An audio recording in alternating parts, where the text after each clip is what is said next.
Hello दोस्तों, स्वागत है आपका अपने YouTube चैनल गायत्री मेडिकल में, जहां आप पाते हैं दवाइयों की संपूर्ण जानकारी। आज के इस वीडियो में हम बात करेंगे एरिपिप्राजोल टेबलेट के बारे में। यह एक मानसिक बीमारी को ठीक करने के लिए यूज की जाती है।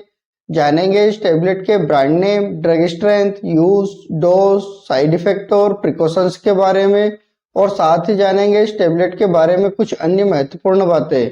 तो बने रहिए वीडियो के अंत तक, जिससे कि आपको इस टेबलेट के बारे में पूरी जानकारी मिल सके। तो चलिए वीडियो की शुरुआत करते हैं।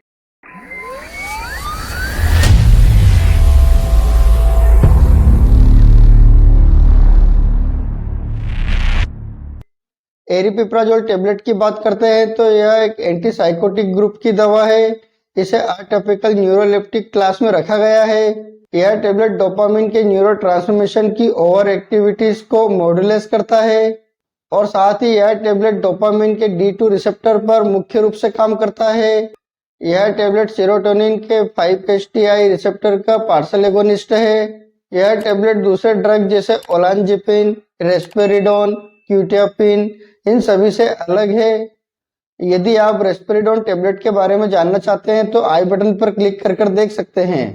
अब बात कर लेते हैं ड्रग स्ट्रेंथ की। इस टेबलेट के ड्रग स्ट्रेंथ की बात करते हैं तो यह आपको 2 mg, 5 mg, 10 mg, 15 mg, 20 mg और 30 mg के अलग अलग ड्रग स्ट्रेंथ में मार्केट में आसानी से मिल जाती है। अब बात कर लेते हैं ब्रांड नेम की। इस टेबलेट के ब्रांड नेम की बात करते हैं तो यह आपको मार्केट में बहुत सारे ब्रांड नेम से मिल जाती है, जैसे आरपीजोल, एस्पेरिटो, आरजू। ये कुछ पॉपुलर ब्रांड नेम में हो सकता है आपके एरिया में किसी और ब्रांड नेम से मिले तो आप उसे भी यूज कर सकते हैं। अब बात कर लेते हैं यूज की। इस टेबलेट के यूज की बात करते हैं तो जैसा कि हम जानते हैं कि यह एक एंटीसाइकोटिक दवा है और यह मानसिक बीमारी को ठीक करने के लिए यूज की जाती है। जैसे यदि किसी व्यक्ति को सिजोफ्रेनिया, जिसे हम स्किज़ोफ्रेनिया भी कहते हैं, यह एक मानसिक बीमारी है। इसमें कुछ लक्षण दिखाई देते हैं, जैसे हिलोजिनेशन, डिहिलोजिनेशन।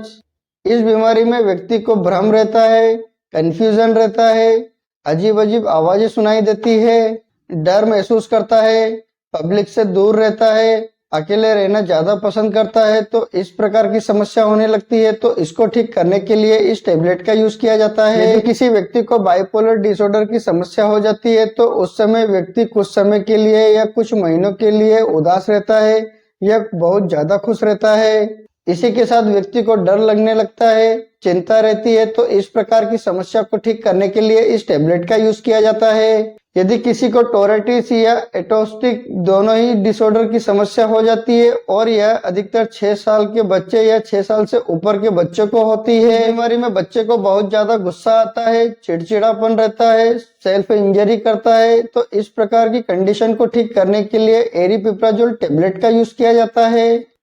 इस प्रकार इन सभी बीमारियों को ठीक करने के लिए इस टेबलेट का यूज किया जाता है। अब बात कर लेते हैं साइड इफेक्ट की। इस टेबलेट के साइड इफेक्ट की बात करते हैं तो इस टेबलेट के कुछ कॉमन साइड इफेक्ट हो सकते हैं, जैसे sleepiness, dizziness, drowsiness, constipation, indigestion, लो बीपी, लो ब्लड शुगर।